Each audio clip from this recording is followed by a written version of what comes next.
Bienvenidos con Julia, Soul. Organizamos este diálogo en el marco de los diálogos del IGG. Y la formación original del tema que enviamos, no me acuerdo exactamente cómo era, pero la idea es discutir sobre relacionar dos tópicos, que es la cuestión de la formación de clase trabajadora, que es relativamente clásica como tema, con un tema más reciente de debate, denominado enfoque de recursos de poder, que está siendo utilizado bastante y sobre el que hay debates específicos en dossiers y se incrementan los papers sobre el tema, eh, que relaciona distintos temas en torno a la formación de la clase trabajadora. Estrategias, acción colectiva, sindicalismo, huelgas, etcétera. Sobre ambos temas hay especialistas a quienes invitamos. Y bueno, esa es un poco la introducción de mi parte. El evento está organizado en el marco del IGG por parte del Grupo de Estudios sobre Clase Obrera, junto con Julia del CEI, CONICET. Bueno, Julia, no sé si querés introducir algo para ir calentando motores o algo. Buenos días. No, por ahí esto, recuperar estas preguntas que habían circulado como para, en todo caso, orientar los intercambios o plantear, digamos, algunas aristas sobre lo que nos interesaba intercambiar, pero lo que más nos importaba era esto de, bueno, todos, de alguna manera, todos los que estamos participando de este diálogo, hemos trabajado críticamente y contribuido en estudios y en investigaciones, combinando enfoques y preguntas vinculados con la formación de clase, con los procesos de formación de clase y con un uso bastante amplio, me parece, de esa perspectiva de los recursos de poder. Entonces, bueno, la idea era también poder justamente indagar y intercambiar también sobre, bueno, qué potencialidades y qué limitaciones estamos viendo en estas perspectivas, y después, digamos, también tener como un momento más, diré, más práctico en términos de poder pensar las contribuciones en la perspectiva de construcción de estrategias, de discursos, de discusiones más estratégicas respecto de la formación de clase. Pero en principio era esto, digamos, poder, desde cada uno de los laburos, poder plantear esto, qué limitaciones, qué potencialidades, qué preguntas habían abierto y qué caminos habían abierto estas perspectivas. Sí, una cosita para... Ahí en el chat les copié las preguntas que circuláramos entre los panelistas como una manera de generar reflexión, pero bueno, cada uno... La idea es que los panelistas hagan un pequeño speech inicial y después se abra el diálogo de modo más informal. Sí. Pensamos una dinámica así súper relajada porque además estamos todos, nos conocemos todos y venimos charlando estos temas hace un montón, así que nada, esto, primera presentación de 5 o 7 minutos como más sustantiva de las investigaciones y después largamos el diálogo. Y que comience el que quiera, el que quiera. Y si no, empezamos con la dictadura de los cuadritos. El primero que aparece en los recuadros arranca. Puedo hacer eso sin ningún problema. Yo que soy el más viejo, si quieren, rompo el Vamos, hielo. Pablo, dale. Yo lo pensé súper informal, así que voy directamente a... No tengo preparada ninguna presentación, simplemente puedo decir algunas cositas en relación a las preguntas de Agustín, porque yo incluso cuando me invitó Agustín pensé simplemente que nos juntábamos 4 o 5 a charlar, digamos, ¿no? Entonces hoy me di cuenta que por ahí había más gente y me puse este busito arriba del pijama, pero por eso digo súper informal. Eh, Primero, yo no estoy trabajando ahora con la cuestión del recursos de poder y eso. Pero en su momento sí. Entonces, de alguna manera, después vi que había una cuestión, yo pensé que era más por formación de clase, después veo que había una cuestión más ligada al tema de recursos de poder.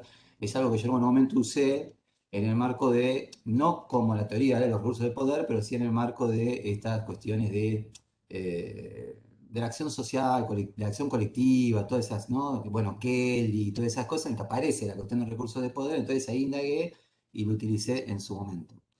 Pero estoy alejado de eso. Y de todas maneras alcancé a leer el texto de Clara y de Lucía, digamos, entonces más o menos vi por dónde venían ahora las discusiones y muy por arriba lo de René también, pero muy por arriba, ¿no? Eh, entonces lo que digo, pero yo bien informal, voy a hacer, agarro las tres preguntas y digo dos, tres cosas de cada una de las tres preguntas, ¿no? La primera pregunta que vi que había tirado Agustín, que también se me habían pasado, las vi hoy a las mañanas. ¿Qué estrategias son posibles o necesarias para los y las trabajadoras para resistir y modificar la realidad? ¿No? Tiraban esa primera pregunta. Acá lo primero que me aparece es como que es necesario de alguna manera precisar los alcances, no tanto de resistir, pero sí de modificar la realidad, ¿no? En el sentido de que resistir a mí me parece mucho más inmediato en el punto de que, bueno, lo veo como las luchas defensivas de las trabajadoras. En cambio, el tema de modificar la realidad, sí, entiendo de qué se trata, pero acá aparecen cuestiones más distintas en las que creo que sí es necesario diferenciar claramente entre algo que vi, que aparte, muchas de las cosas que yo pensaba, después vi que estaban en el texto de Clara y de Lucía, ¿no? Diferenciar entre lo que yo diría los poderes de determinados sindicatos en determinadas coyunturas, ¿no? Para obtener beneficios corporativos, pienso que yo, el poder que tuvo Lucy Force en su momento, muy grande, la UOMO, Camioneros ahora, etcétera, y otra dimensión que es las relaciones de fuerza entre las clases y esta diferencia que aparece claramente en el texto de Lucila y de Clara como lucha de clases y poder sindical. Yo creo que ahí es necesario diferenciar fuertemente eso. Ahora, ahí aparece un problema mucho más fácil, de nuevo, así como entre resistir y modificar la realidad. Entiendo rápidamente que es resistir y no tanto que es modificar la realidad. Entre poder sindical y lucha de clases, entiendo rápidamente en qué consiste el poder sindical. El tema de lucha de clases habilita una enorme discusión que no lo tengo tan claro, ¿no? En ese sentido. Eh, ¿Cuáles son esos momentos de lucha de clase? Podría pensar en algunos momentos, bueno, después se puede discutir, creo que hay momentos y que aparte implican diferentes niveles. Yo creo que un momento importante de las relaciones de fuerza de las clases en Argentina podría ser a mediados de los 40, 50, se puede expresar en un acontecimiento casi institucional como el Congreso Nacional de la Productividad, pero fíjense que estamos en un nivel completamente distinto de cuando hablamos de poder sindical de los trabajadores, etc. Ahora, difícilmente he visto que en Argentina se expresen separados estas cuestiones, siempre están articuladas. Entonces ahí tuve una discusión que me parece que es súper interesante.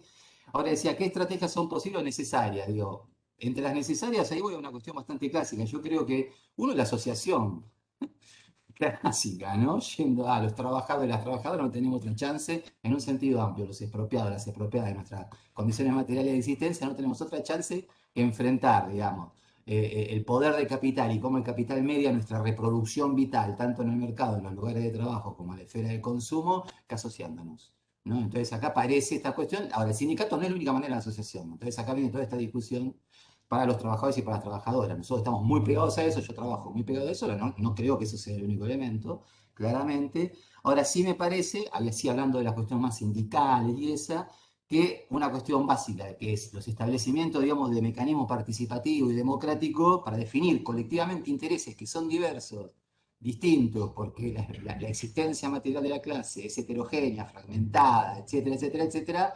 Entonces, ahí la importancia del mecanismo democrático, participativo, para que se puedan definir colectivamente intereses, me parece que es crucial, ¿no? Y acá los intereses, de nuevo, abre toda una discusión.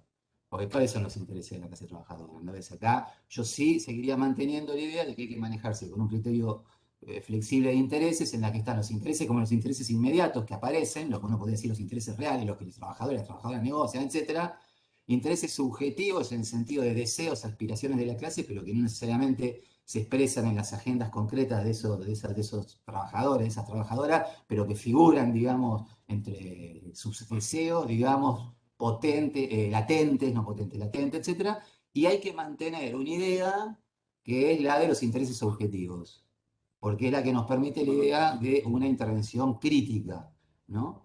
Entonces, deducir, digamos, esta vieja idea de Lukács, si se quiere, yo creo que hay que mantenerla, no porque exista como un elemento real y concreto ahí jugando, pero sí es lo que nos permite a nosotros tener una visión crítica, si no, nos diluiríamos en lo que los actores manifiestan o hacen, ¿no? Colectivo. Yo creo que hay que mantener esa distancia. Después, en las contribuciones y limitaciones presentes en el enfoque de recursos de poder, digo, para arrancar a ser lo bestia, y ustedes después...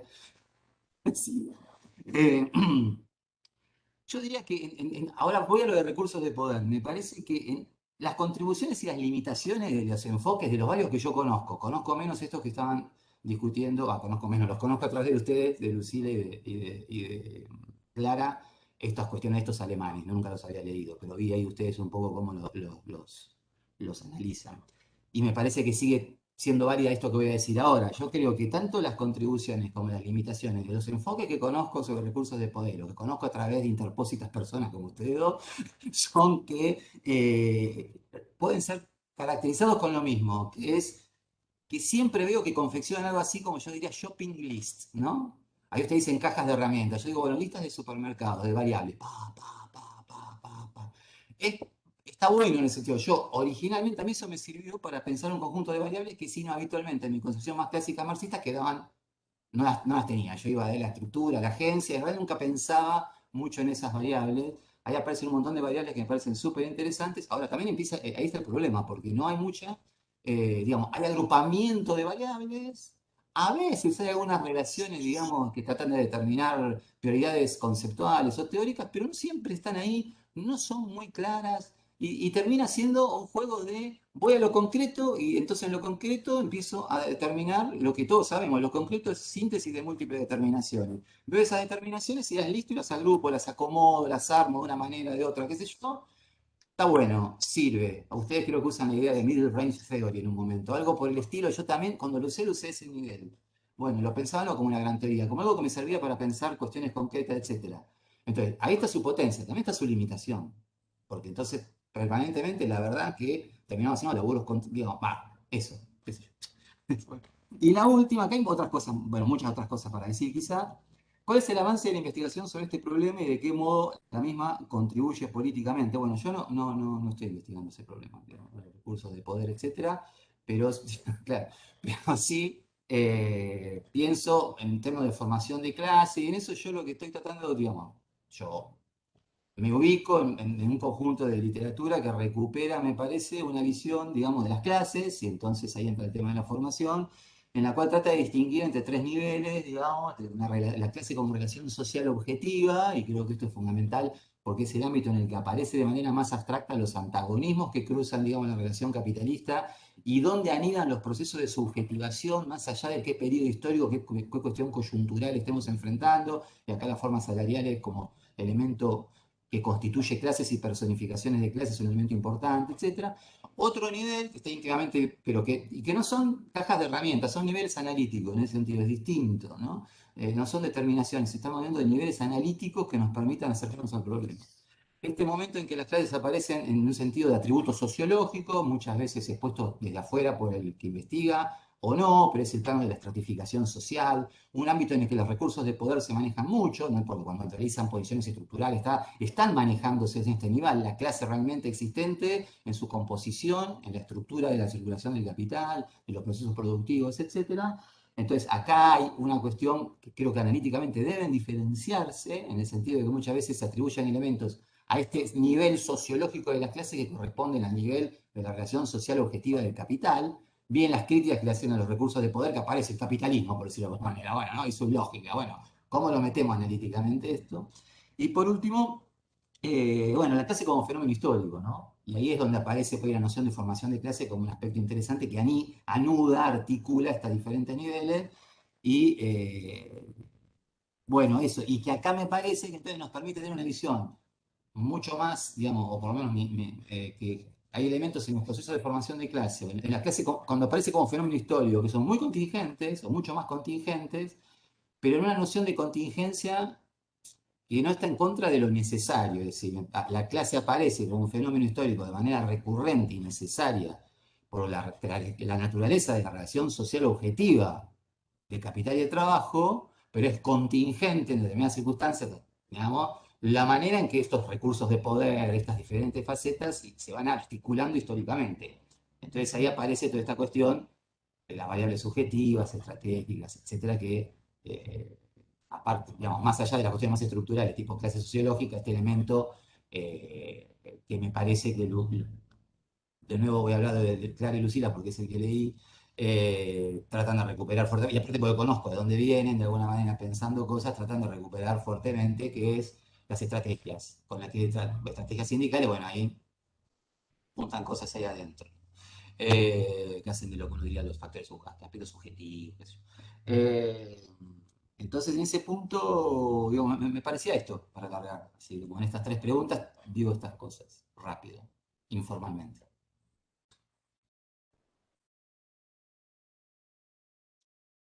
Buenísimo. Gracias, Pablo. ¿Quién recoge el guante? Voy con los cuadritos, si no. Como quieran, no sé, Mauricio o René, o si no, voy yo, como les parezca. Yo puedo decir algo, si quieren. Dale, dale. Bueno, yo comparto mucho lo que Pablo dijo, sobre todo en relación a, a la cuestión. Perdón que interrumpa, Mauricio. Sabes que apenas te escucho. No sé si hay forma de subir el volumen de tu micrófono. ¿El resto igual? ¿Me escucha igual? Se escucha más bajo, sí. Quizás si estás en Sí. la compu, a mí me pasa los settings de audio y qué sé yo, subir un poco el micrófono, pero ¿Ahora mejor? No. yo subiendo el volumen te puedo escuchar, pero es verdad que está un poco más bajo. Ah, bueno, si no, si quiere pensar, mientras yo voy haciendo este arreglo, si quieren empezar ustedes, Clara, si no. No escucho nada, pero algo así como que siguiéramos. Sí, por Sí, ahí siguiéramos. mejor, dale, mientras porque tanto no se escucha. Que acomodarse, sigas tú, ganamos Clara. tiempo. Dale, dale, dale. Bueno, a ver, bueno, primero obviamente gracias por la invitación. Es, bueno, una charla entre amigos y colegas que la verdad que está buena y me pareció interesante el eje. Justo con Lucila nos topamos con varios debates que se estaban dando hace unos años en el medio académico internacional sobre los el enfoque de los recursos de poder en esta versión armada o repensada por estos teóricos de la Universidad de Jena en Alemania, ¿no? Que, digamos, recuperaban a su vez, con algunas modificaciones, la propuesta de Wright recuperada por Silver, ¿no? Pero hay una cuestión que me parece importante plantear más con los ejes propuestos, que es que, un poco como decía Pablo, creo que son como desarrollos, digamos, teóricos que vienen de distintas tradiciones, ¿no? O sea, la idea de la formación de clase con una raigambre más marxista, y la teoría de los recursos de poder, en realidad, digamos, algo que incluso ha sido como discutido desde las ciencias políticas, desde el pluralismo, bueno, como que son, digamos, son abordajes teóricos que tienen distinta, me parece, filiación, y esto se expresa también en las relaciones y en las propuestas analíticas, ¿no? De cada uno. O sea que me parece que hay en la misma, digamos, en el mismo enfoque de los recursos de poder, esto, ¿no? Como se usa desde el punto de vista de la teoría de la acción colectiva, es decir, no necesariamente está articulado a un análisis marxista de las clases, ¿no? O sea, se utiliza, pero hay ahí algunos como elementos que no necesariamente encajan en estos dos enfoques o perspectivas, ¿no?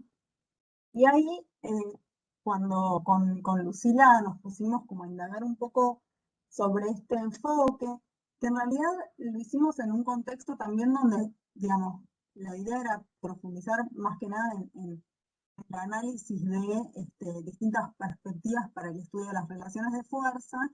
Y entonces ahí hicimos como un rastreo de distintas formas de abordar la cuestión del poder, que en sí misma, digamos, es problemática, ¿no? ¿Qué entendemos por poder? ¿Cómo analizarlo?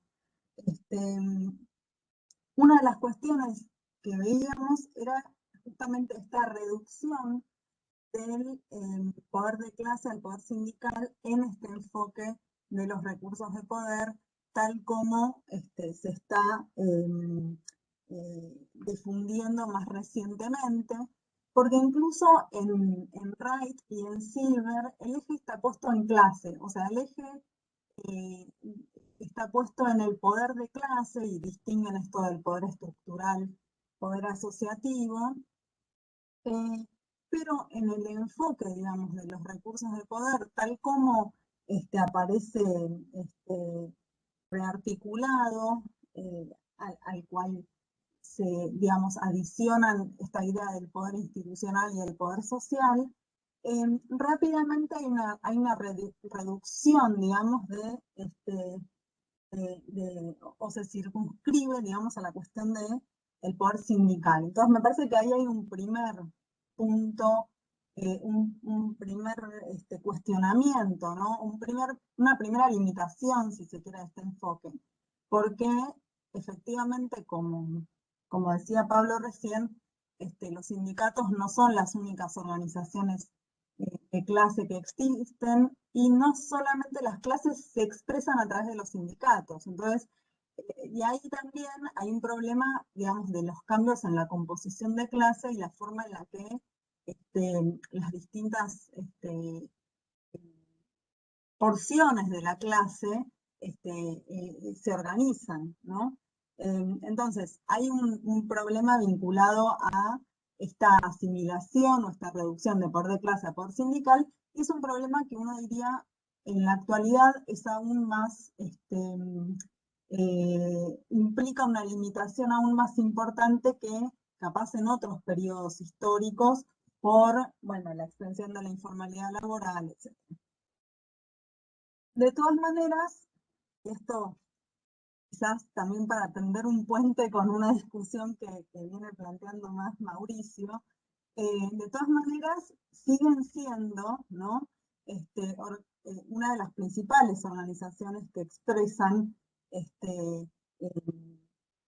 intereses de clase,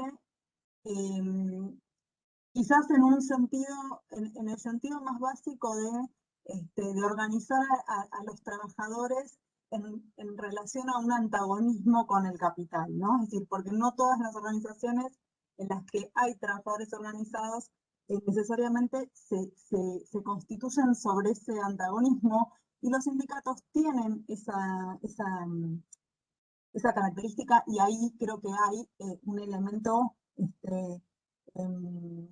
cualitativamente distinto, ¿no? De otras formas de organización que capaz no es tanto en términos de clases, sino más comunitarias. Bueno, habría que ver, pero lo tiro también para pensar con discusiones que está dando Mauricio.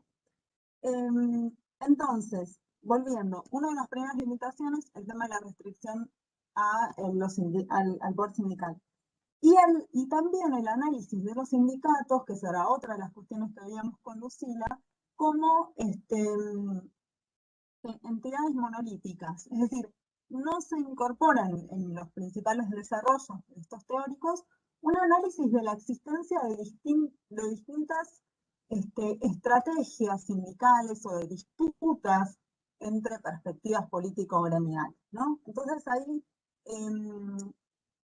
esto también tiene que ver con de alguna manera la idea de que hay o una sola, o que, digamos, los sindicatos tienen una sola forma de estrategia, que es incidir en lo institucional o ganar, ¿no?, derechos en lo institucional, pero claramente no aparece problematizado el tema de las estrategias. Y eso es una crítica que veíamos que también hay otros teóricos que están discutiendo con el enfoque de los recursos del poder en su versión está actualizada.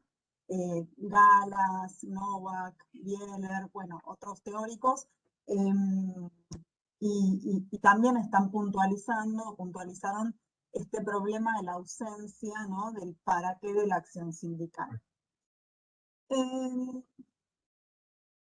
Y para cerrar, quizá pasarle la pelota a otro, la cuestión, también veíamos en esta cuestión de las estrategias, cómo en esta versión, digamos, de Schmalz y demás autores que articulan esta clasificación, ¿no?, del poder sindical en estos cuatro, ¿no?, en cuatro dimensiones: poder estructural, poder asociativo, poder social y poder institucional. También lo que veíamos es cómo hay una herencia, ¿no?, de vertientes más institucionalistas de las relaciones laborales, que son las que, digamos, hegemonizan, digamos, el campo de los estudios en relaciones industriales, como se suele conocer en el mundo anglosajón. Y en este sentido nos parecía interesante ver cómo la misma noción de estrategia aparece en términos de opciones, ¿no? Es decir, de alguna manera hay una idea, ¿no?, donde los sindicatos tienen la opción de elegir, ¿no?, qué recursos utilizar o qué recursos desarrollar para lograr bueno, una mejora o resistir a las políticas de austeridad. De vuelta, ausencia de la idea de construcción, digamos, de estrategias o de poder sindical, y la idea de la estrategia como una opción, como una elección, y no como un proceso que expresa una tradición, una orientación política, etc. Y que quizás está más vinculado también a la diferencia entre la noción de opción estratégica en los estudios sobre relaciones industriales y, por ejemplo, la idea de estrategia que trabaja Womack o que recupera digamos, de su uso, de su articulación con distintos aspectos vinculados a la teoría de la guerra que pueden ser retomados desde la tradición marxista. Entonces, nos parecía importante discutir, digamos, estos supuestos, estos elementos subyacentes en el enfoque, algunos más claros y más evidentes y otros no tanto, justamente porque aparece como una caja de herramientas que está siendo muy utilizada, como que la idea es, bueno, acá tenemos una tipología que podemos aplicar a un caso, a otro caso, a otro caso, a otro caso. Obviamente la sistematización de dimensiones y de indicadores tiene ese plus o ese atractivo que puede ser importante, pero al mismo tiempo nos parece importante tener en cuenta estas limitaciones para pensar el poder de clase. Bueno, le paso la pelota a otro.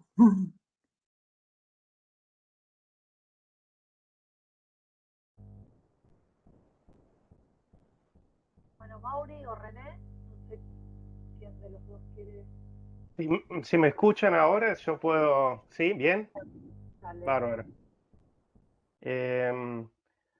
Bueno, digamos, como en general, me parece que, digamos, la sistematización que hizo Pablo estuvo muy útil para ver los diferentes niveles de análisis que podemos utilizar para hablar de lo mismo y las diferentes perspectivas. Entonces, claramente, una perspectiva para hablar de clase es la perspectiva, digamos, de los recursos de poder. Me parece que es bastante clara la limitación que tiene que ver un poco con este institucionalismo, esta dependencia un poco de la visión sindical, que más extendiendo un poquito más esta cuestión, creo es el tema que nosotros como investigadores tendríamos que desarrollar. Entonces, ¿cómo estudiar la clase sin terminar todo el tiempo haciendo análisis de estrategia y de organización colectiva sindical?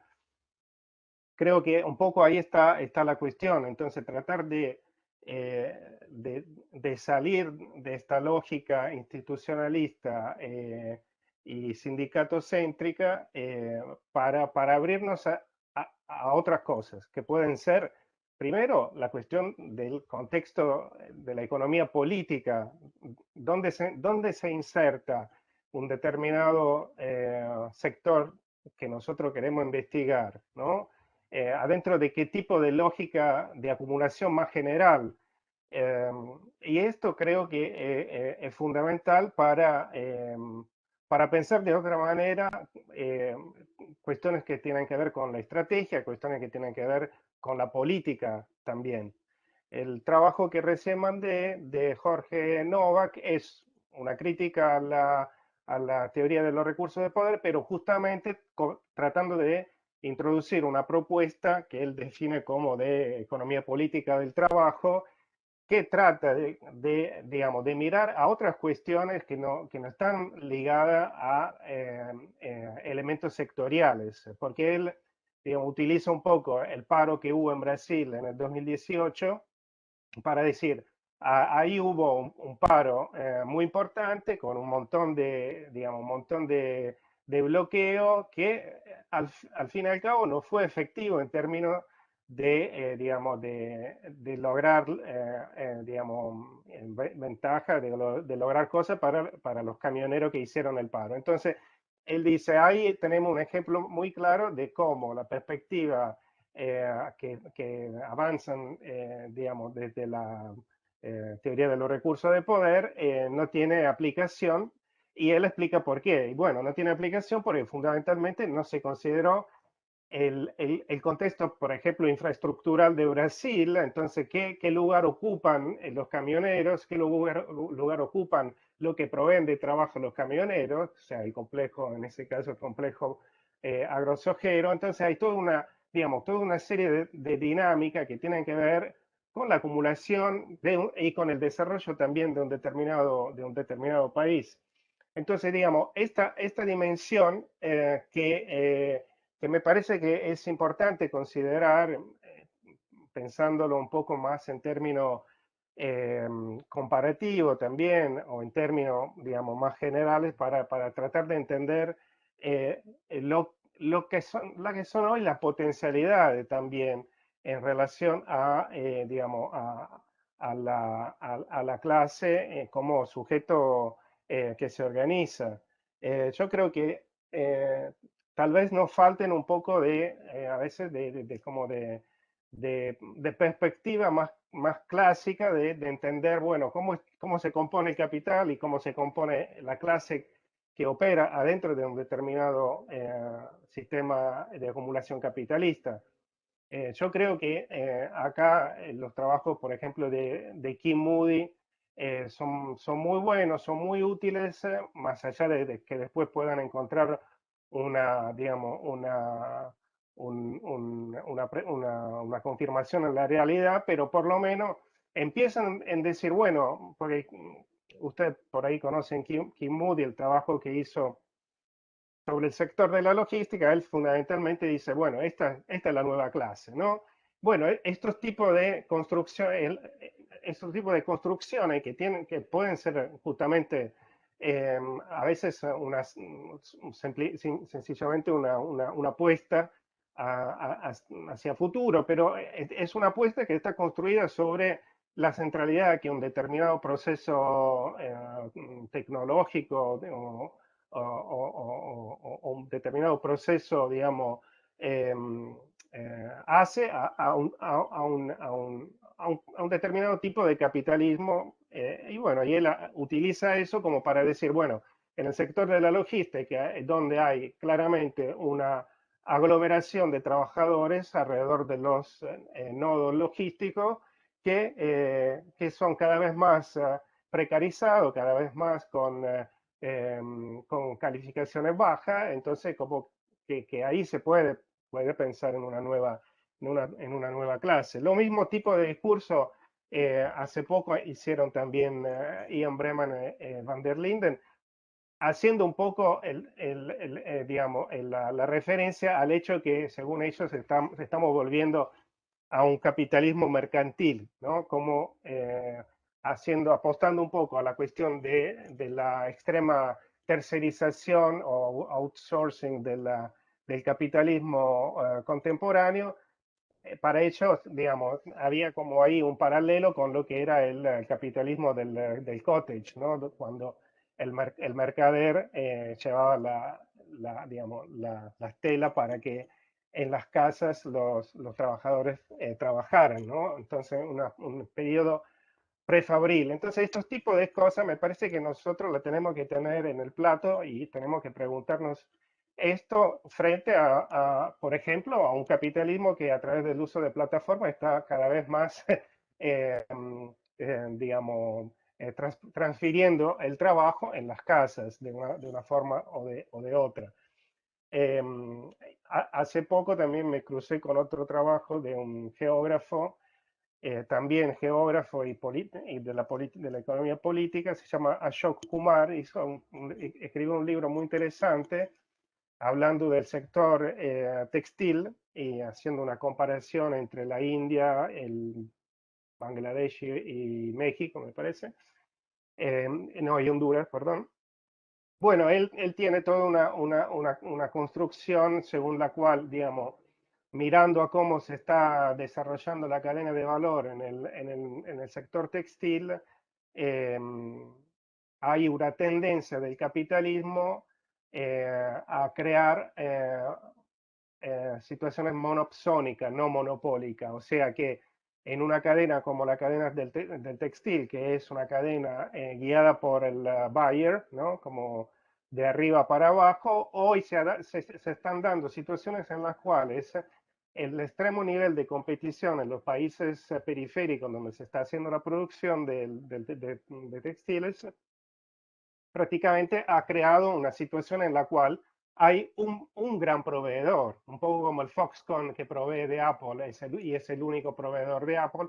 Y eso, según este autor, es algo que daría un poder estructural a los trabajadores, a grupos de trabajadores que siempre han sido vistos como, bueno, lo que menos poder estructural tiene, ¿no?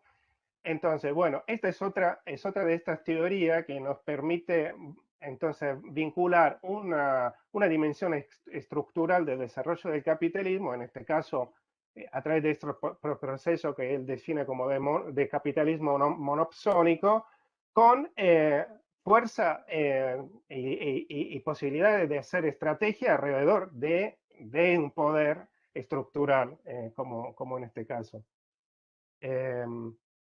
Entonces, nada, yo creo que me parece que todo esto son, digamos, instrumentos útiles como para permitirnos a nosotros, desde diferentes acercamientos, pero reflexionar sobre, digamos, el contexto y la complejidad de pensar proceso de formación de clase, proceso de formación y de resistencia colectiva de los trabajadores. Entonces yo creo que desde un punto de vista más metodológico tendríamos que abrirnos a todos estos frentes, que son frentes históricos, geográficos, de economía política, y tratar de meterlo en una realidad, en un contexto particular, concreto, de un país, de un sector, pero viéndolo como, como este conjunto. Entonces creo que nada, son todos elementos útiles como para utilizarlo, ¿no? Y desde los pequeños más de lo, digamos, de lo nuestro más, digamos, concentrado en cuestiones que tienen que ver con la organización colectiva de los trabajadores, acá una vez más salir de la idea, digamos, del esquema sindicatocéntrico, porque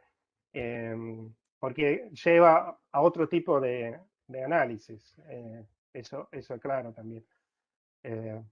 Bueno, eso era lo que me parecía interesante poder compartir un poco con ustedes.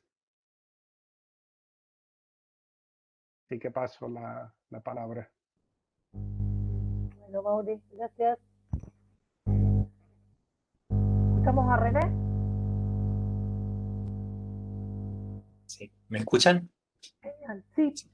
Ya. Bueno, otra vez, como los demás, les doy las gracias por invitarme. Y quiero disculparme, no conocía bien el formato de este tipo de actividad, entonces tampoco preparé algo muy cocinado. Espero que sea suficientemente coherente para aportar a una discusión después. A ver, yo empezaría con unos puntos conceptuales o de definición, tal vez. Empezando con la idea de recursos del poder. Como paréntesis, quiero decir que analíticamente me parece un paso en adelante bastante importante. Estamos hablando de recursos de poder ahora y ya no discursos de poder, que creo que fue algo que era bastante dominante, ¿no? En el pasado reciente. Entonces, quiero nomás hacer hincapié en eso, que me parece que indica que estamos concentrándonos nuestros análisis, ¿no? En términos materiales, concretos, y lo veo como un avance. Pero más allá de eso, lo de discurso de poder, a mí me confundía al principio, cuando empecé a conocer esta más nueva literatura que hay, que ustedes al cual ustedes han hecho referencia. Porque para mí, recurso de poder, perdón, ¿no? Viene de Corpi, del trabajo de Corpi en los años 80, sobre la socialdemocracia escandinava. Y mi forma de entender el aporte de Corpi, de Walter Corpi, era que los recursos de poder tenían mucho más que ver con el poder de los partidos de la democracia social y de los grandes sindicatos. En ese sentido se parecía más a, creo que los de la escuela de Jena llamarían poder o capacidad institucional.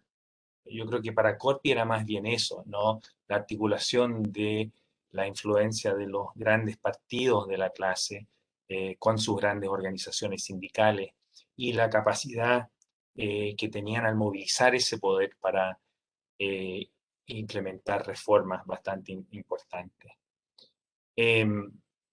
Entonces, nomás quería recordar el antecedente conceptual.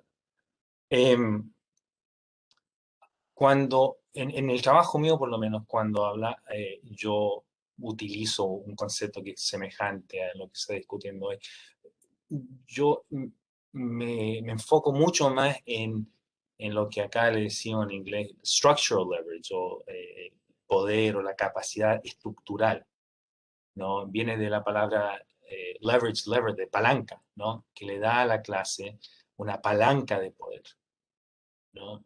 Y me parece que es importante establecer, ¿no? Que es un tipo de poder que creo que se puede generalizar en a todos los contextos político-económico.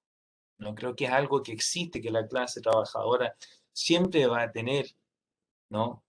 En toda sociedad capitalista. Siempre van a haber nodos importantes, ¿no? En la producción, sin importar el modelo de desarrollo, sin importar la industria, ¿no? Donde los trabajadores tienen la capacidad de abandonar sus puestos e imponerle costos muy graves a la clase gobernante, ¿no? A los capitalistas y a la clase gobernante política. Entonces, para mí, esa es la razón, ¿no? que utilizo el concepto y que incorporo esta idea de poder o capacidad estructural en mis trabajos, en mi análisis, ¿no? Porque lo veo como algo que se puede generalizar a todas las economías políticas actuales. Eso sobre recursos de poder. Una nota ahora sobre una de las preguntas, ¿no? que compartieron en cuanto a la resistencia o el poder para modificar nuestra realidad. No sé si se presume que la resistencia, que es más rutinaria, más cotidiana, ¿no? es algo, se basa en acciones que no requieren de una conciencia de clase y acción de clase, mientras que las acciones que modifican, ¿no? El equilibrio de poder sí lo necesitan. No sé si estoy de acuerdo, no sé si esa es eso es lo que se presupone, pero si lo es, no estoy de acuerdo. Me parece que tanto para la resistencia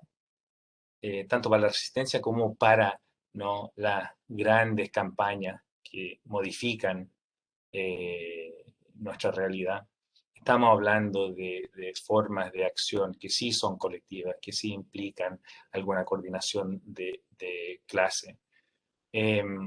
Y creo que a veces la diferencia entre resistencia y reformas más profundas, tendemos a veces a exagerarla, ¿no? Yo creo que hay muchas cosas campañas, diría, que uno podría calificar o entender como formas de resistencia, que sí terminan, ¿no? Cambiando la correlación de fuerzas entre las clases, ¿no? Son temas o campañas, mejor dicho, que acá en Estados Unidos por un tiempo se les llamó las reformas no reformistas, non-reformist reforms, ¿no? O sea que son cambios, por ejemplo, acá en Estados Unidos, luchar por un sistema de salud universal público, ¿no? Uno podría decir que no es una gran reforma, pero sí modificaría sustancialmente, ¿no? la correlación de fuerzas entre las clases, ¿no? Entonces creo que no deberíamos exagerar esa dicotomía. Lo último que voy a exponer se trata de cómo podemos pensar en cómo se articulan las distintas capacidades de clase y cómo estas articulaciones nos pueden ayudar a entender no solamente la acción de clase en el sentido más tradicional, pero también la pregunta de formación de clase, que también creo que forma parte de la discusión hoy. Por un lado se articulan, creo, las distintas formas de poder de clase, sea el poder asociativo o la capacidad asociativa con la capacidad estructural, por ejemplo, ¿no? Pero al mismo tiempo creo que esas formas más colectivas de poder o capacidad de clase se articulan también con las capacidades individuales de la gente trabajadora, de los individuos trabajadores, ¿no? Y voy a tal vez hacer algo que no sé si es mal visto por allá, pero voy a hacer un ejercicio un poco metodológicamente individualista, a ver si se me ayuda a exponer lo que quiero aportar. para mí el problema de la formación de clase, yo creo que hay que empezar a entenderlo como un asunto a nivel individual, ¿no? Y creo que los individuos, la gente trabajadora, siempre se enfrentan a obstáculos que hacen que la formación de clases siempre sea algo muy difícil, ¿no? Y no es lo normal, lo diría así, ¿no? Creo que la visión clásica es que la estructura de clase, ¿no?, promueve la formación de clase. Y yo creo que es un poco problemático justamente por elementos de la estructura de clase en el capitalismo. Y me refiero a dos cosas. Por un lado, la competencia intraclase, la competencia entre los trabajadores y las trabajadoras por obtener trabajo, puesto de trabajo. Yo creo que eso siempre va a implicar obstáculos muy graves, ¿no?, en cómo los individuos van formando una conciencia de clase y van actuando colectivamente como una clase, porque es algo que siempre estará presente y ahora está más presente que nunca, ¿no?, cuando hemos perdido las protecciones del estado del bienestar, de la legislación, los códigos laborales, etc., ¿no? Los individuos se enfrentan al mercado de trabajo como individuos, compitiendo en contra de otros. Está eso por un lado. Por el otro lado está el problema creo que Pablo lo mencionó, ¿no?, de la heterogeneidad entre los individuos en la clase, ¿no? Que es una realidad. Me refiero, por ejemplo, estoy pensando en el gran artículo de Offey y Wiesenthal sobre las dos lógicas de acción colectiva. No sé si allá, supongo que es muy conocido allá, ¿no? Donde los autores explican, ¿no?, que los individuos no viven sus necesidades materiales objetivas de forma uniforme, ¿no? Lo viven, y esto es objetivo, no es subjetivo, de forma muy diferenciada, ¿no?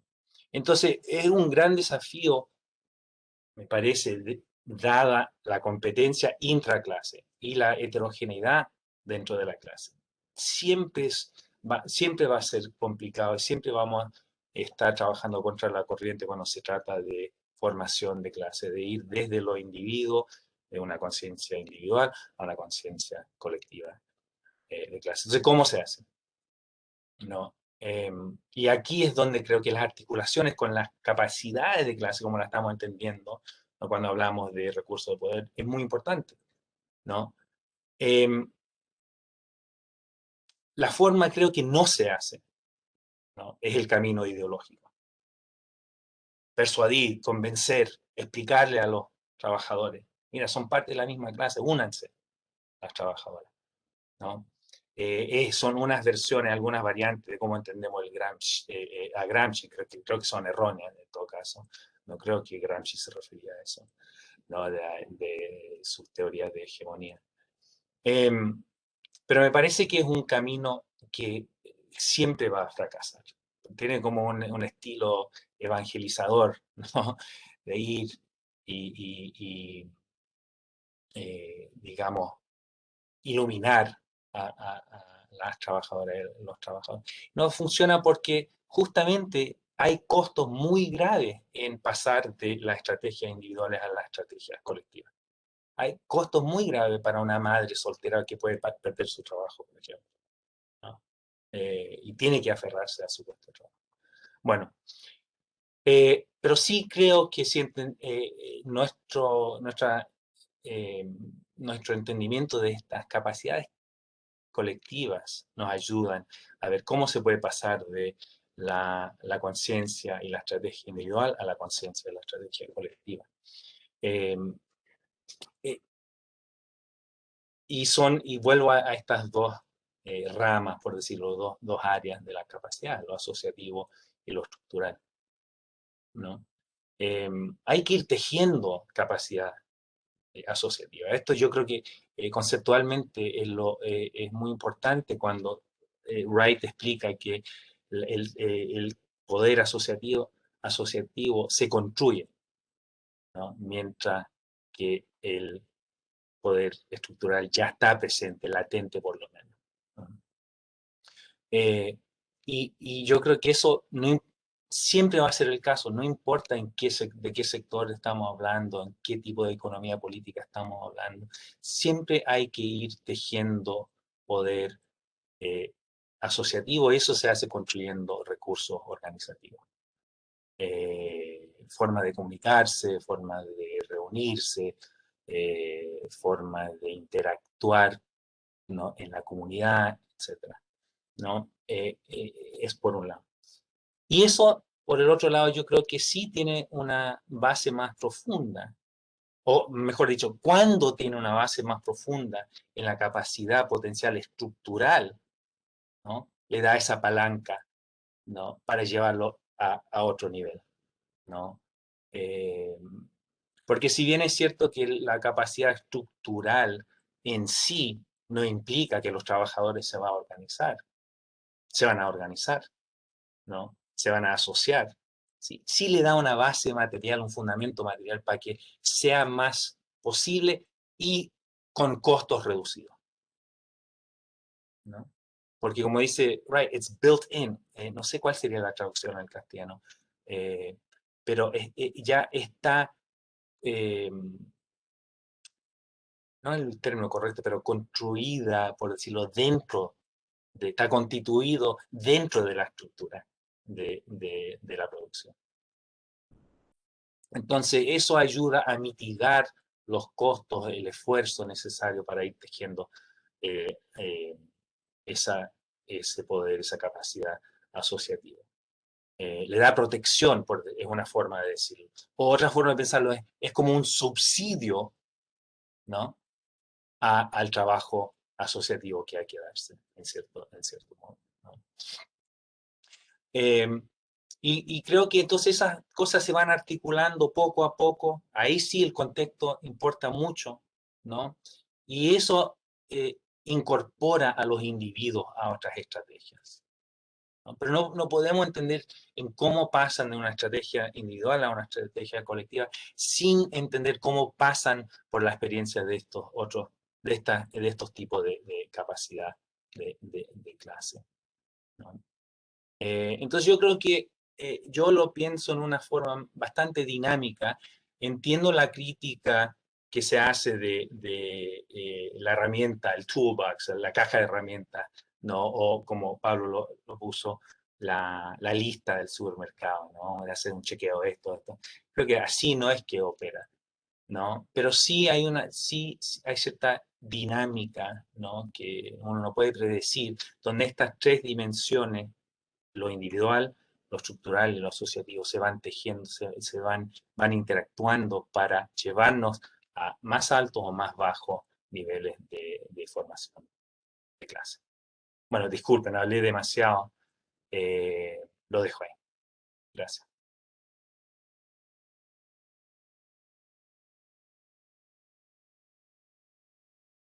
Buenísimo.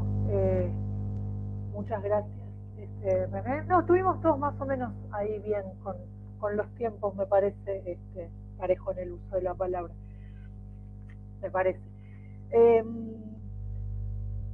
Bueno, estuve ahí tomando algunas notas respecto de las intervenciones que hicieron. Me parece que hay como varios niveles, ¿no?, de varias dimensiones en debate sobre, digamos, una sobre esto, sobre la propia noción, la propia categoría de recursos. Otra tiene que ver con justamente esta vinculación entre recursos, capacidades y actores y sujetos. Es o sea, ¿quiénes son los recursos? Es la clase, bueno, que se vincula con esta discusión, ¿no?, de si, de cómo distinguir o de cómo plantear la relación entre el poder sindical y el poder de clase. Está ahí puesta, digamos, formulada la discusión.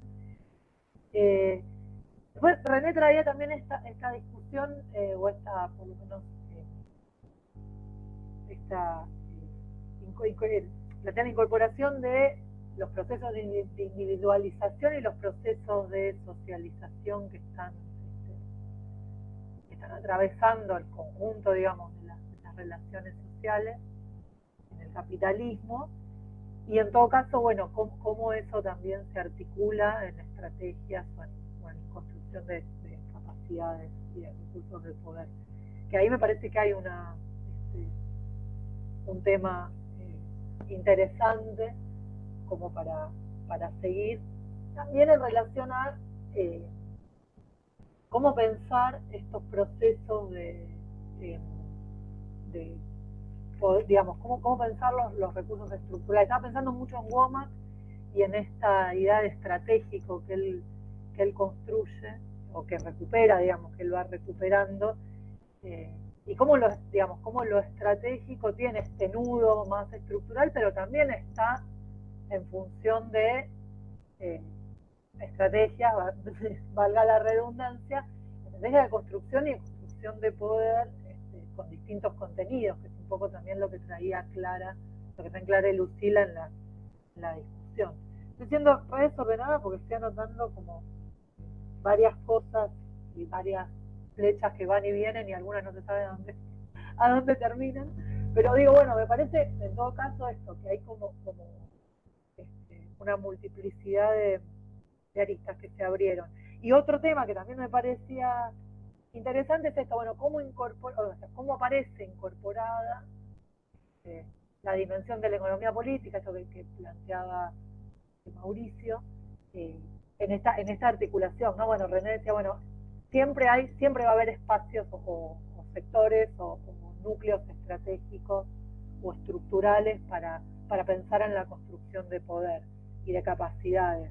Entonces, bueno, esto también, como en la construcción de escalas y en la construcción de objetos, de análisis, también esto, cómo se van detectando, identificando, ¿no? más metodológicamente estos nodos o estas relaciones que se vuelven centrales.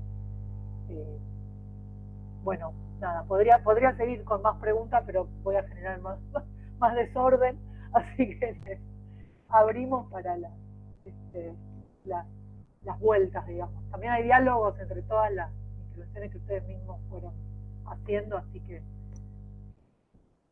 avancemos en las intervenciones. Levanto la mano. ¿Dónde estás, Agustín? Primer comentario es que la charla está buena. ¿Se escucha? Sí.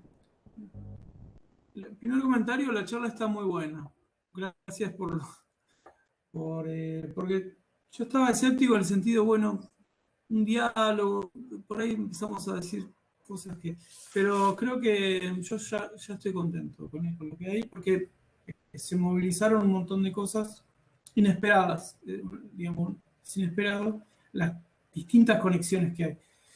Releí los trabajos de Clara, Lucila, de René, algunos otros muy rápidamente, y hay mucha materia y creo que es rico el tema. Me paro en lo de René en el sentido que concuerdo mucho en la crítica de Clara Lucila, que es un paper que hay que leer. Se puede trabajar más, obviamente, tengo algún comentario. Por ejemplo, el comentario es donde yo empecé a ver esto de recursos, etcétera, es en la crítica del trabajo de Victoria Murillo. Que yo en un momento estuve como obsesionado en el sentido de hacer una crítica profunda, en el sentido de también ver qué elementos había ahí en ese estudio. Digo esto porque en realidad Murillo le da mucha importancia a la competencia intrasindical e intersindical. Es una variable central, de hecho, en su modelo de negociación, de poder negociar, que es un modelo político institucional, ¿no? Donde lo estructural, lo bueno del libro, insisto, porque sería como nuestro interlocutor, no quiero decir enemigo, pero sería como una versión bien institucionalista, liberal, democrático, burguesa, ¿no? En este espacio de debate, donde están toda esta literatura movilizada y donde hay un punto de vista por demás claro. La economía y la estructura no importan. y hace las variables, las compara y dice, ven, la ecuación me dice que el resultado que no importa. Y está el modelo y todo. Bueno, las críticas metodológicas aparte, que seguramente incidan en el resultado, es clarísimo el argumento. Por eso es un trabajo sustancial. Pero ahí, de nuevo, la competencia ahí es un elemento esencial. Entonces fue tenido en cuenta. Ahí está Corpi, ¿no? Todo lo que mencionó René, que es esencial. Bueno, un montón de cosas, digamos, dando vueltas. Pero pararse en la literatura esta, por lo que decía René, ya no hablamos de los trabajadores como víctimas, sino también con cierto poder. ¿Y cómo pueden construir poder? Y bueno, qué estrategias hay, que empezamos a discutir todo. Pero de nuevo la cuestión del poder, de la clase como actor, positivo en el sentido transformativo, resistente, como parte constitutiva de las relaciones de fuerza, no solo como objeto, sino como actor. Creo que ese es un punto de partida esencial y que es posibilitado por esta literatura también, ¿no? Porque, es decir, como que en ese sentido es un aporte para el programa marxista que se para en eso también, se para en la capacidad de clase de generar cambios. A partir de ahí yo haría las críticas. Entonces eso es una conservación, dialécticamente hablando, conservaría lo que hay de desenfoque en este sentido. Y tratar de reflexionar. Yo mencionaba en otro taller que en Corpi, releyendo otro paper complicado sobre teoría del poder, decía, bueno, y me voy a circunscribir a este comentario nomás, pero, que es algo que estoy tratando de trabajar. Porque me parece un tema de teoría del poder. Pero ahí hay un paper de Corpi sobre teoría del poder. Directamente critican a los distintos enfoques, al de comportamiento, que fue mencionado por Pablo, ¿no? Medir las cosas solo por comportamiento externo. Al de Luques. Critica a todo el mundo y dice, bueno, la relación de poder, hay que ver el poder como relación en el sentido más sustantivo, es decir, el poder como producto de la relación. Yo lo leo en términos marxistas como producto de la cooperación. Entonces, de nuevo, creo que eso reviso el conjunto de categorías como relaciones de producción y de poder. La fuerza productiva es una categoría de la cooperación y de la relación cooperativa de clases, cooperativa en sentido productivo, bajo una forma capitalista, ¿no? Bajo cierta forma de clase. En el marxismo está implícito la idea de que puede haber cooperación sin explotación de clase. Pero hasta ahora en la historia la cooperación es construida en las relaciones de clase. Por lo tanto implica las clases, sus relaciones y la cooperación. Quiero decir, porque cuando en la lucha por el poder, en general, inclusive en Perrone, me parece, corríjame, esto es un diálogo, ¿no? En Perrone, etcétera, está muy bueno como Clara, Lucila lo repasan eso, reponen Perrone, Wright, es muy claro, está el concepto central ahí traducido, está bueno. Pero me parece que subyace todavía una idea de poder como A impone a B.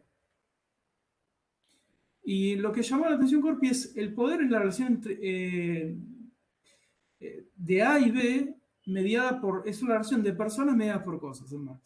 El dinero es poder social, la fuerza productiva es poder social, pero no es A impone la fuerza productiva a B. No existe eso. La fuerza productiva es la relación de A y B. Luego, el resultado de ese, por ejemplo, el producto, la valorización, el plusvalor, es disputado por A y B. Y ahí hay una relación de imposición, ¿no? El capitalista A impone al trabajador B trabajar 10 horas y pagarle 2 mangos.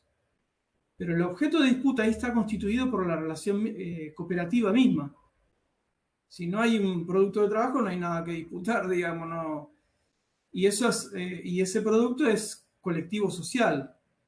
Quiero decir, creo que la idea mal dicha acá en forma de diálogo es que ahí hay un cambio del concepto de poder. Y creo que ahí Corpi habría que revisarlo, ver cómo se puede desarrollar. Porque parece que en las acepciones de poder estructural, y más aún de los poderes institucional, siempre es A impone a B. Que en definitiva es Weber, ¿no? Es todo, en definitiva la definición de poder en Tilly, todo el mundo es A impone a B. En Perrone, creo que Clara, Lucila, ya me confundo, es el concepto de poder como la capacidad de la clase de imponer intereses. Un concepto más vago. Un actor busca sus intereses, pero siempre se recae sobre B. Quiero decir, esto es quizás algo sutil, pero creo que no lo es. Primero, porque nos llama la atención el carácter esencialmente relacional, en el sentido de que las cosas que son disputadas son relaciones. El Estado, por ejemplo, el poder del Estado. Y es una relación de fuerza o de capital, pero como relación de explotación. Es decir, tratar de pensar todo traducido en términos relacionales. Es una formulación todavía abstracta, pero llama la atención en esto de, por ejemplo, estoy muy de acuerdo con lo que dice Clara Lucila. Hay el institucionalismo, la teoría de juegos, es el actor A, B, ¿qué le conviene? Bueno, tengo A, B y C, me conviene C, que es el Estado, me conviene el Estado y no la producción, elijo una estrategia de Estado. Es un modelo, ¿no?, individualista de acción, racionalista, y creo que eso es un gran problema y está bueno que señalarlo. Pero en cambio, la idea estructural es que A y B están, quieranlo o no, en una relación y están construyendo algo en común y a su vez disputando por eso. Y bueno, eso es un poco que me parece el deslizamiento, me gustaría poner en discusión eso, como una idea. Ese es mi comentario, lo que tenía preparado para hoy. Y bueno, hay muchas cosas para seguir comentando.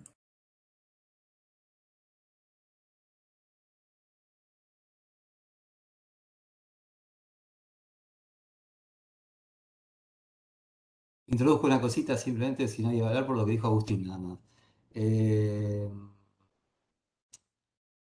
Digo, porque yo creo que la cuestión del poder, cuando hablamos abstractamente, es muy problemática en todos estos textos, justamente. Y ahora Agustín entonces avanza en una cuestión. Yo simplemente también quiero decir esto, digamos, me parece que para muchos autores dentro de la teoría de los recursos o más en general, el poder no es simplemente la capacidad de imponer A, B, A impone a B, sino que es directamente relacional y que es una capacidad, digamos, de actuar, o no, pero que es una capacidad de actuar o no que está determinada fuertemente, en el sentido profundo de la determinación, de los fundamentos de que esa posibilidad exista, en las relaciones sociales, ¿no? Que es un poco, bueno, René Con decía, más allá de qué momento del capitalismo estemos hablando, etcétera, etcétera, siempre va a haber, por las mismas relaciones sociales capitalistas en su proceso de acumulación de capital, la posibilidad de un conjunto de trabajadores, de todos y todas, básicamente va a estar esa capacidad, pero sobre todo acá, digamos, evidentemente esa no es heterogénea, y hay algunos que tienen más capacidad de otro, el poder estructural de no ir al trabajo, de no actuar, por ejemplo, pueden hacer muchas otras. Entonces digo, me parece que hay una visión también del poder, que es una visión realista del poder, en la cual lo que se busca es la capacidad de actuar, ¿no?, que tienen los y las trabajadoras. Y esa capacidad de actuar no es simplemente la cuestión de imponer algo, ¿no? En ese sentido, quería recuperar eso. No es una crítica directa a lo que dice Agustín, sino que hay otra ampliación más acerca de las maneras de entender el poder. Y acá me parece que hay una cosa interesante y vuelve al laburo de Lucila y de Clara, que esa capacidad para actuar de la clase trabajadora, inscripta en las relaciones sociales, etcétera, capitalista de producción, no dice nada acerca de para dónde va a ir esa acción, ¿no? Y ahí las estrategias, etcétera, empiezan a ser de nuevo relevantes, por decirlo así. Camioneros y el subte tendrían una misma capacidad de actuar inscripta en las relaciones sociales, pero que se activan y se ponen en movimiento de modos muy distintos. Entonces, de nuevo, esta cuestión que estaba al principio, entre, bueno, cuando hablamos de modificar en qué sentido, esa capacidad, digamos, qué implica, me parece que es relevante, ¿no?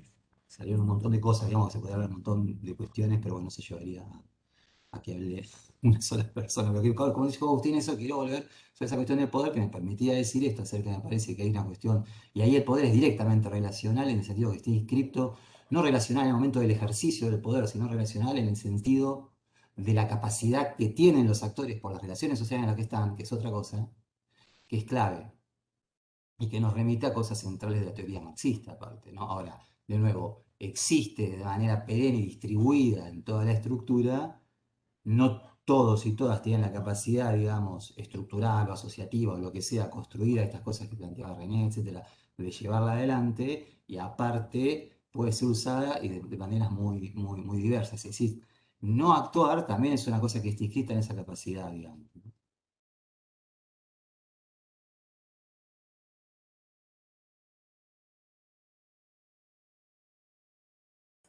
Sí, completo, está, lo de capacidad de actuar relacional es, digamos, es justamente en la constricción, por ejemplo, liberarse de la... Por ejemplo, un trabajador puede ir al cine si no labura 48 horas por día.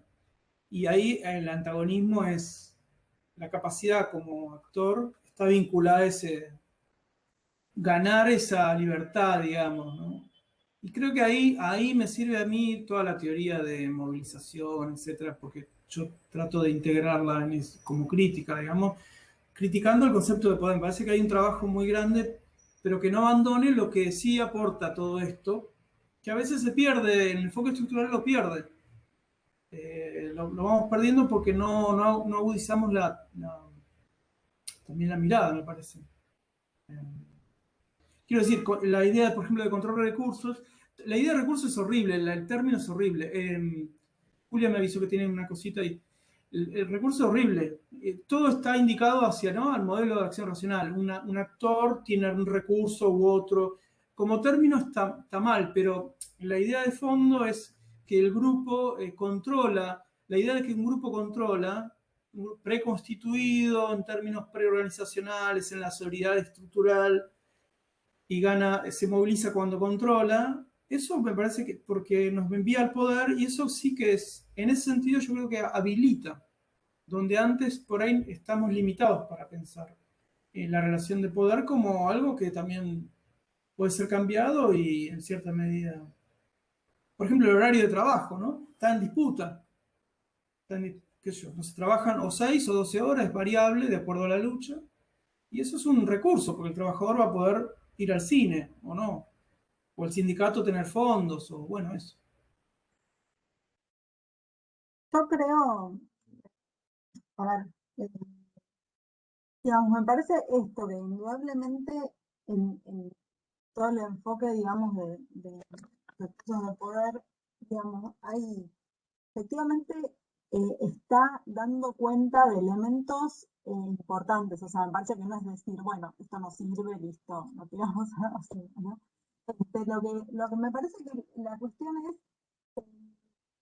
tener en claro qué es lo qué es lo que no permite ver. Y yo creo que, por ejemplo, este ejemplo que daba Pablo sobre camioneros y subte es claro, y también, por ejemplo, con Lucila, que estuvimos laburando también distintos sectores, lo veíamos muy claro, por ejemplo, entre, no sé, automotriz y aceiteros, o como en aceiteros, que tiene, digamos, no es que tiene poder estructural desde que sectores más combativos llegan a la federación, digamos, el poder estructural que tenían los trabajadores aceiteros estaba, digamos, ya, digamos, dado previamente por el lugar en la exportación, digamos,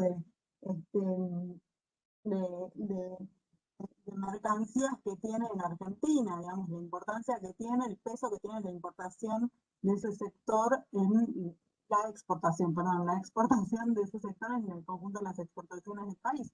Ahora, ese poder estructural se pone en juego cuando sectores combativos o sectores que apelan a la confrontación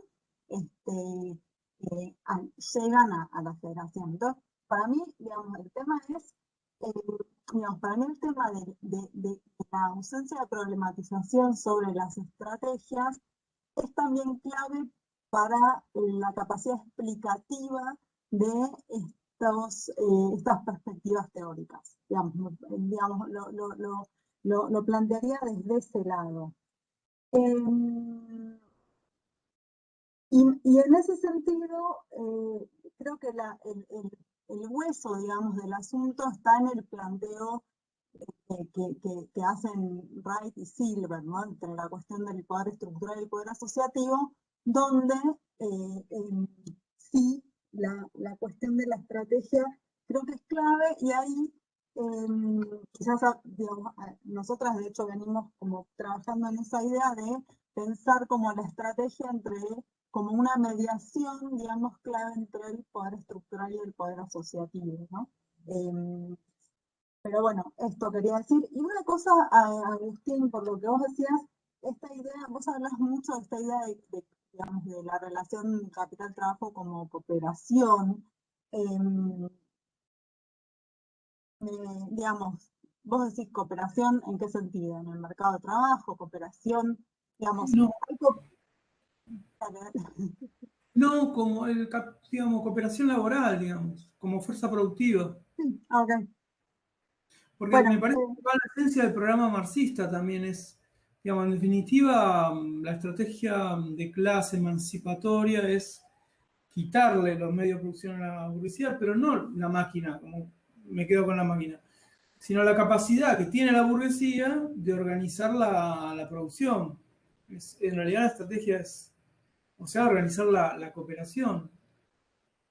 Pero ese es el punto, digamos, más como estratégico de resultado del antagonismo básico, programa emancipatorio. Y en la estrategia marxista clásica eso pasa por el Estado. El Estado.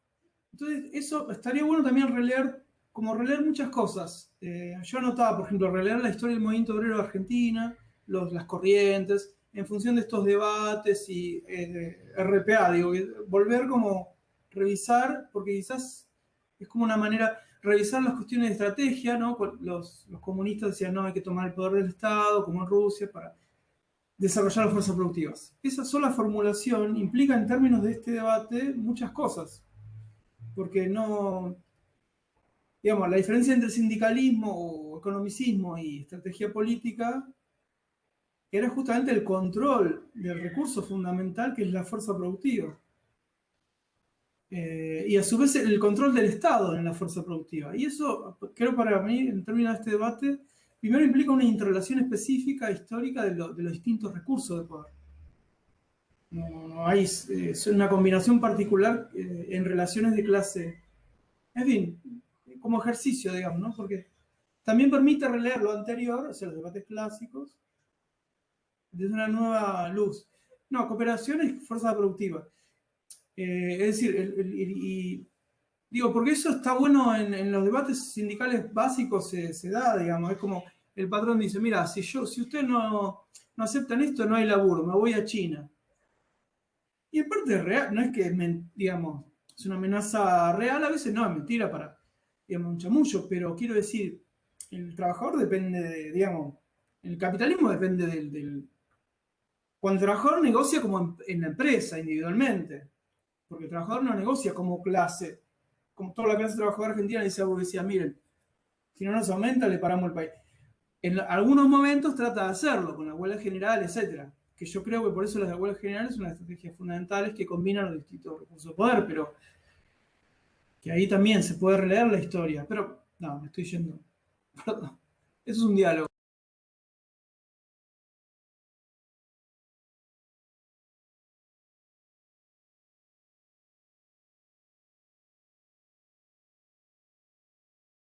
Si puedo solo comentar, me parece que nada, hay un montón de cosas interesantes, digamos, de toda esta discusión, ¿no? A mí me gustó lo que decía René en relación a esta necesidad de articular lo individual con lo colectivo, pasando por lo asociativo. Creo que esa es una tarea que desde el punto de vista de las ciencias sociales tendríamos que ponernos, ir en búsqueda de esas redes, de esas interrelaciones que hacen posible esa transformación que sabemos que históricamente se da y se ha dado de forma constante en diferentes lugares, ámbitos y momentos históricos. Entonces yo creo que, digamos, podríamos seguir esta discusión por horas porque hay un montón de cosas muy interesantes. Lo que creo que también tendríamos que pensar a qué instrumento concreto utilizar, qué tipo de esquema utilizar para poder pensar a un problema de investigación concreto, práctico, a algo que que nos llama la atención o la curiosidad o que queremos desarrollar desde un punto de vista más de investigación o más desde un punto de vista político, y obviamente las cosas me parece que cambian. Entonces, nada, acá se abren varios abanicos, ¿no? Yo creo que desde el punto de vista pequeño nuestro, de los investigadores que se interesan de estas cosas, ya con definir un esquema así, una infraestructura teórica para poder pensar estos problemas es un primer paso. Y entonces acá, bueno, un poco volviendo a lo que decía, me parece que hay mucho de lo interdisciplinario que necesitamos incorporar, hay mucho de la visión no institucionalista que tenemos que adoptar para poder justamente investigar problemas que no son de fácil determinación, como es el pasaje de la individualidad a la colectividad, de lo individual al colectivo, ¿no? Lo que decía René.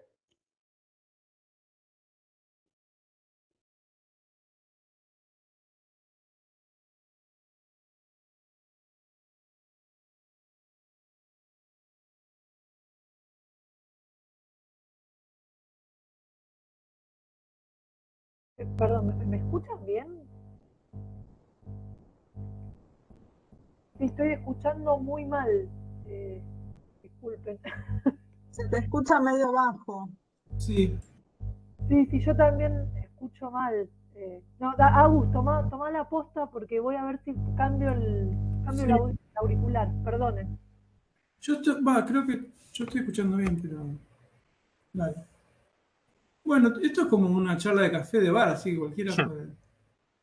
Yo pronto voy a tener que irme, tengo una reunión a las 12 y pensaba que era en este edificio, nos dijeron que era en otro, entonces tengo que darme un poco de tiempo para llegar, me disculpan.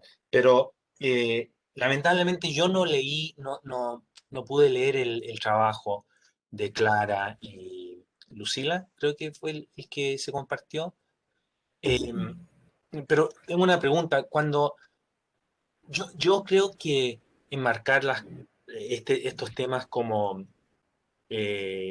decisiones basadas en las opciones que existen, ¿no? Y ahí ustedes incorporan la idea de estrategia, si entiendo bien, ¿no? Según los comentarios que han hecho hoy. Y esa estrategia es bastante, o esa decisión estratégica es bastante abierta en el sentido de que uno puede vincular en un sector o en un sitio de trabajo, ¿no?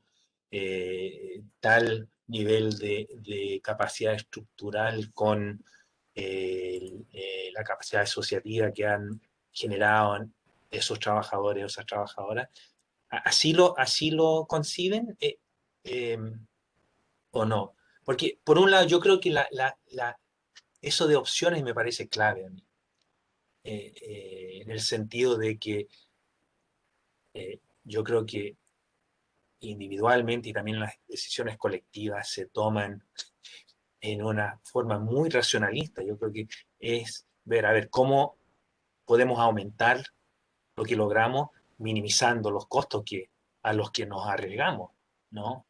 Eh, Me parece que nosotros como profesionales académicos lo hacemos y una obrera también lo hace, ¿no? Pero no sé si ese era el tono más o menos que están proponiendo en el trabajo, porque lo único que agregaría es, sí, tal vez ya está en su trabajo, pero muchas veces estos dos ejes, estas dos dimensiones de la capacidad de la clase obrera, no son independientes, ¿no? El mismo ejemplo que pusieron de los camioneros versus los trabajadores del subte, yo creo que lo ilustra muy bien, ¿no? Los dos sectores pueden tener potencialmente mucho poder estructural, capacidad estructural, ¿no? Al paralizar sus labores, ¿no? Paralizan, o al dejar sus labores paralizan, ¿no? Toda una economía o toda una ciudad, ¿no? Es un altísimo poder estructural, ¿no? Pero la gran diferencia es que los camioneros son, por la misma naturaleza de esa industria, muy atomizados, ¿no? Lo que va fragmentando el poder o el potencial asociativo. Y hay que hacer trabajo mucho más complicado, fuerte, con más recursos, eh, voy a volver a usar ese término, ¿no? Para poder coordinar, para desplegar, más bien dicho, el poder estructural eh, en comparación a los trabajadores del subte, que esa industria ya los congrega, ya les da una asociación potencialmente que pueden ir activando por la misma naturaleza del trabajo en el subte, ¿no? Entonces, yo creo que muchas veces hay una conexión directa entre el poder estructural y el potencial asociativo de un sector. Y ahí no es cuestión de ir armando una estrategia, ¿no? De forma más voluntaria, uno tiene que eh, restringirse por lo que permite uh, la estructura del sector.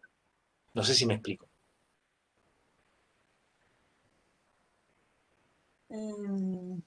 No, sí, sí, entendiste bien la crítica, digamos, que planteamos.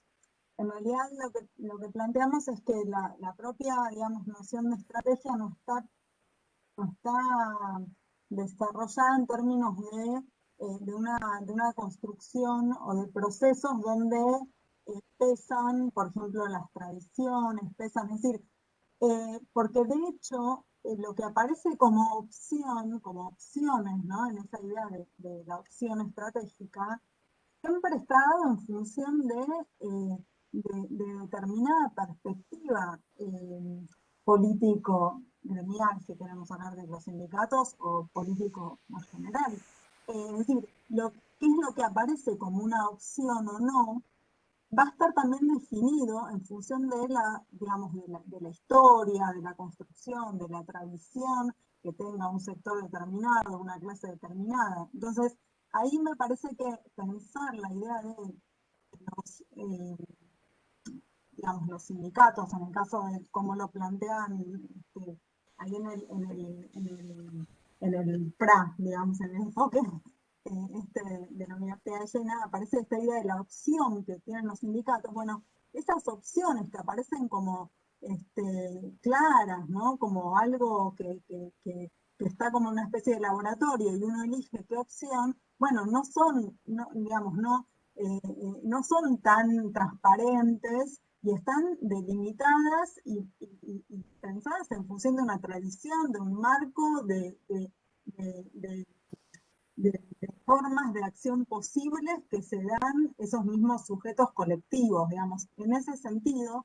Y está bueno esto porque también, digamos, nos ayuda como también a precisar la cuestión del análisis del enfoque y demás. Me parece que hay una cuestión que tiene que ver con el lugar de la historia que está ausente o que no está, digamos, ponderado, y que tiene un poco que ver con esto, ¿no? Solo moderando, Julia tiene estos problemas técnicos. Ir cerrando ideas, así dejamos a la una el lugar.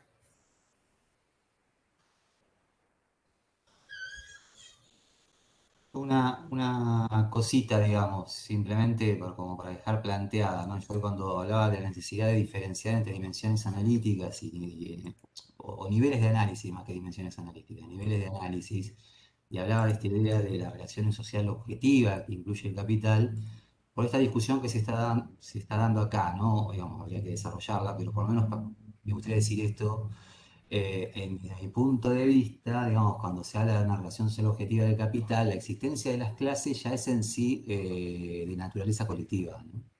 En ese sentido, por ahí también es independiente, pero que es independiente de los procesos de identificación y de lucha incluso de los trabajadores, que en el capitalismo, en su corporación ser objetiva, implica la existencia de colectividades determinadas, las clases, ¿no? Ahora eso no implica homogeneidad, en términos sociológicos, ni mucho menos, pero sí es un fundamento clave de los procesos que puedan permitir, digamos, el proceso de identificación, de acción colectiva, etcétera. Digo, por esta idea de individualismo metodológico, no, es decir, me parece que hay una posibilidad de meter la cuestión de, digamos, de que explique incluso las opciones de los individuos, los costos, etcétera, individuales, pero que es interesante, digamos, importante entender esto desde el punto de vista de este momento de relación social-objetiva que divide, digamos, personas en clases y que en ese punto ya tiene una instancia colectiva. Y esa colectividad explica también las posibilidades de acción individuales, etcétera, ¿no? En ese sentido hay como un huevo, huevo y la gallina, pero digo que me parece que quiero recuperar esa dimensión por los comentarios que hacía René. Entonces yo creo que pues sí, digamos, es importante ser mención individual, etcétera, en el marco de esta relación social objetiva que es de naturaleza colectiva.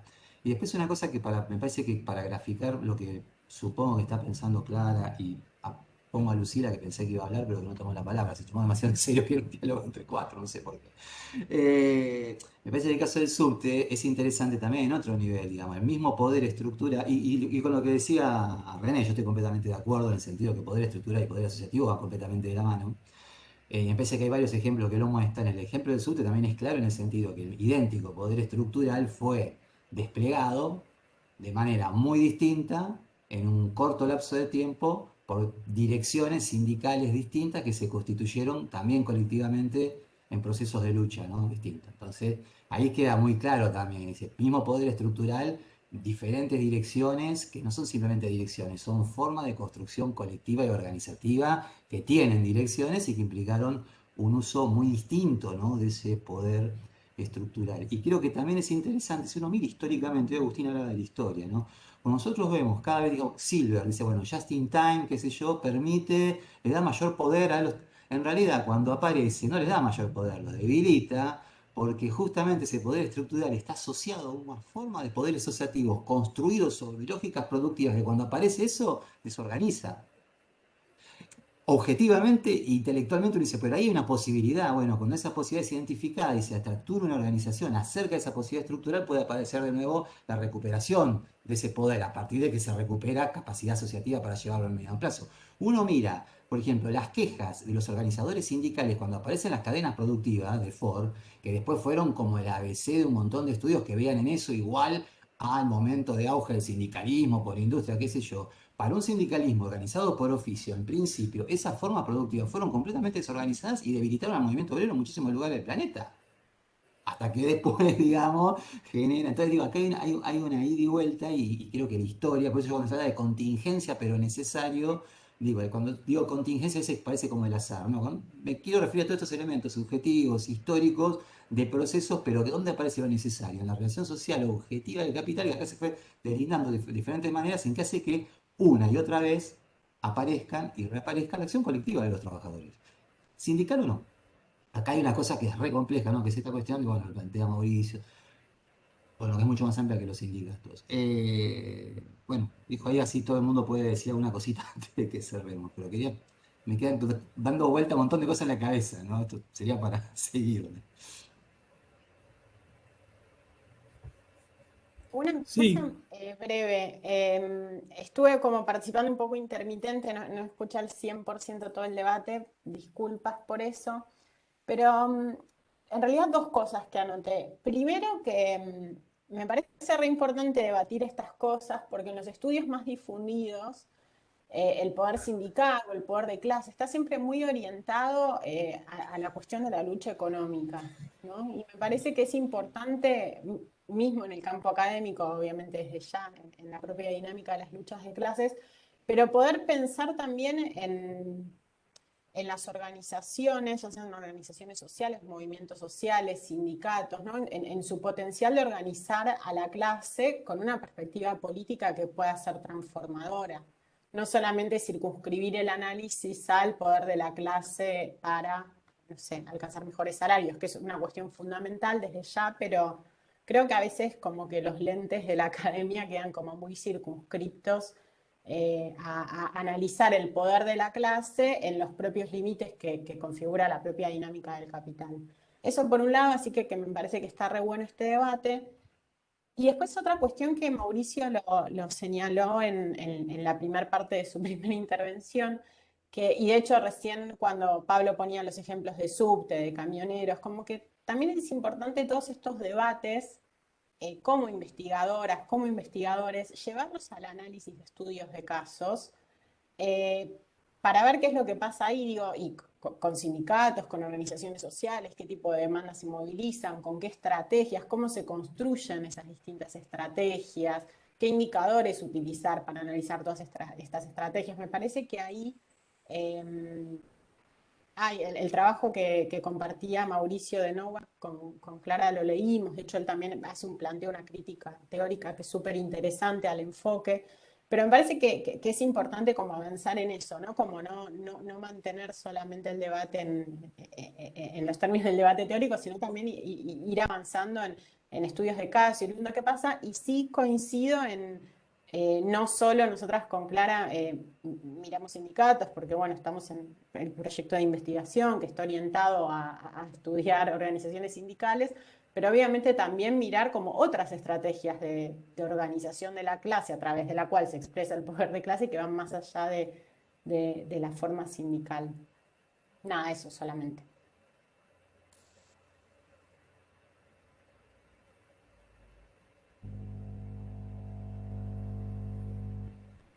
Sí, bueno, tenemos 3 minutos para decir algo. Bueno, esto invita a un nuevo encuentro, alguien tomará la posta y continuar. Evidentemente hay mucha materia, muchas ideas y bastante trabajo.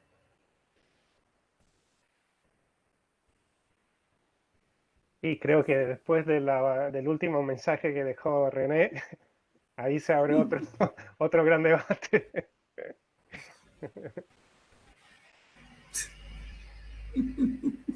El mensaje Se lo de deja René así, para bueno. volver a empezar. Encima te lo dejó sobre Claro, todo a claro. vos, Mauricio, me parece.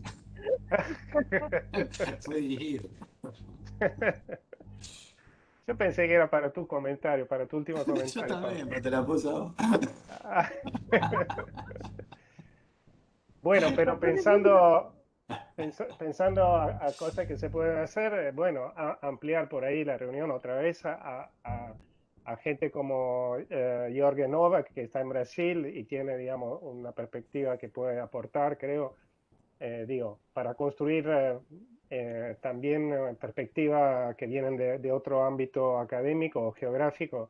Me parece que está buenísimo. La participación de René lo indica. Sí, sí. Bueno, nos conocemos todos, así que estamos todos en contacto. Si alguno toma la posta o alguien hace algo, bueno. Se me ocurre acá 1 año o 2 hacer otro encuentro, tallercito, o sea, aprovechar un marco institucional dado u otro nuevo, bueno, crear uno, ¿no? En 2 años estamos muertos, Antela, con No, 2 años. yo trabajo a largo plazo, ¿viste? No, No sé, muy bueno. me gusta tu optimismo. El optimismo reinante. Tenés los Ah, tiempos estoy de la escuchando formación de todo muy clase. mal. Estoy escuchando todo muy mal, pero en 2 años estamos muertos, lo escuché. En mi caso, es Popular. cada vez más real, la perspectiva de él. Así la charla se va a llamar así, en 2 años estamos muertos. 2 años no es lo mismo en todas las edades. Bueno, El tiempo. bueno, en la una nos pidieron dejar el lugar. Más cerca. Sí, igual podemos pensar algo más. Claro. Lo dejamos. Nos recomendaron que cortemos a la 1 porque empiezan otros Dale, buenísimo. no se puede usar simultáneamente. Saludamos. Empieza almorzando con Mirta Legrand. Muchas gracias. Saludos, Chao. abrazos. Gracias. Gracias a todos. Nos vemos.